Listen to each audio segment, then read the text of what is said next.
There's a national shortage right now of baby formula, causing parents to desperately search for ways to feed their children. News 2 reporter Ellen Ice introduces us to one mom who knows the struggle all too well, and another who's doing what she can to feed babies in her area. Eliana.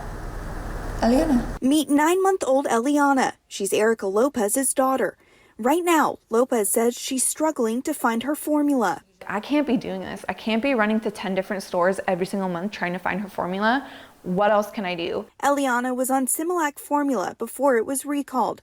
They switched her to Gerber, but it's still a challenge just to track that down. It was kind of like hit or miss. Every time we would see it in the store, we would just buy it, even though she didn't necessarily, the can was not empty yet, because we were like, who knows the next time we come if we're gonna see it. She says she puts in 3 scoops per bottle. Eliana eats 4 to 5 a day, meaning they need formula every week. When my daughter doesn't drink the whole bottle, I'm like, oh my God, she just wasted like 2-3 ounces. I'm like, that was like a scoop that we could have saved. Amid the shortage, parents are looking for other options right now, and some are considering donor breast milk. You're so handsome, boy.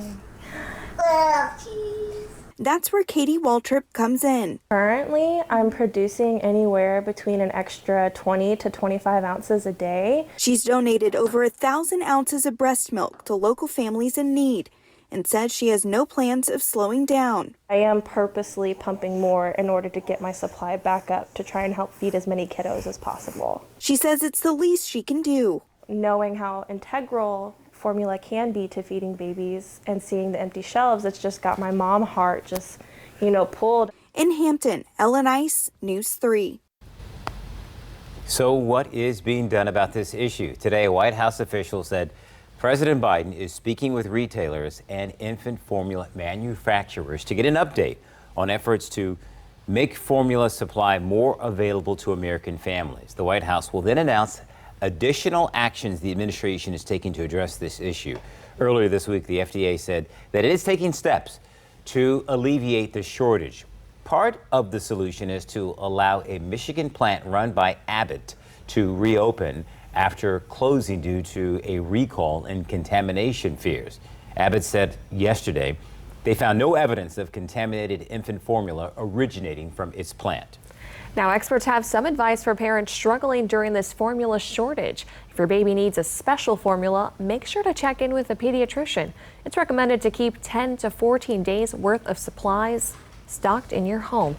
And if you're buying online, make sure it's from a reputable source and not a third party.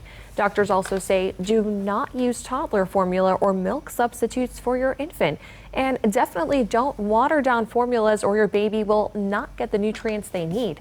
And if you're able to, hospitals often have free or low-cost breastfeeding classes to help you learn how to breastfeed.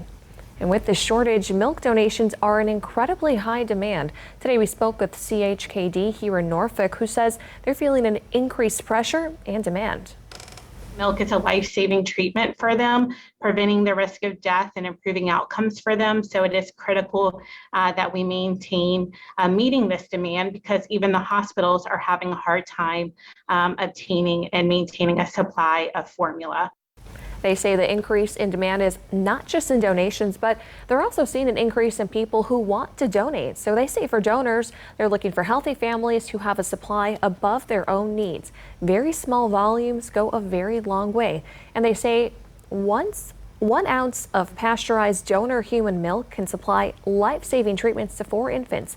So if you're interested in donating, you can find out how on our website, WTKR.com.